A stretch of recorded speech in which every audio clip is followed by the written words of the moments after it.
இன்று நம்ம ஆடி மாதம் ஏன் பவித்திரமான மாதம்னு பார்ப்போம். ஆடி மாதம் என்பது தெய்வ சக்தி அதிகம் இருக்கும் ஒரு ஆன்மீக காலம். இந்த மாதம் முழுக்க அம்மன், லட்சுமி மற்றும் சக்தி தேவிகளை வணங்குவதால் நம் மனம் உடலும் புனிதமடையும்.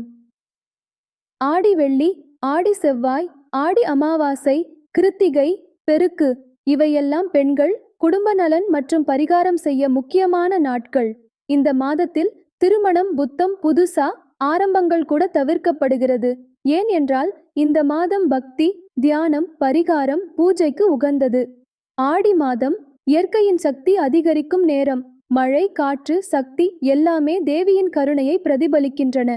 அதனால்தான் இந்த மாதம் அம்மனுக்கு விளக்கு ஏற்றி நைவேத்தியம் வைத்து மந்திரம் சொல்லி ஆன்மீக வாழ்வை மேற்கொள்வது சிறந்தது.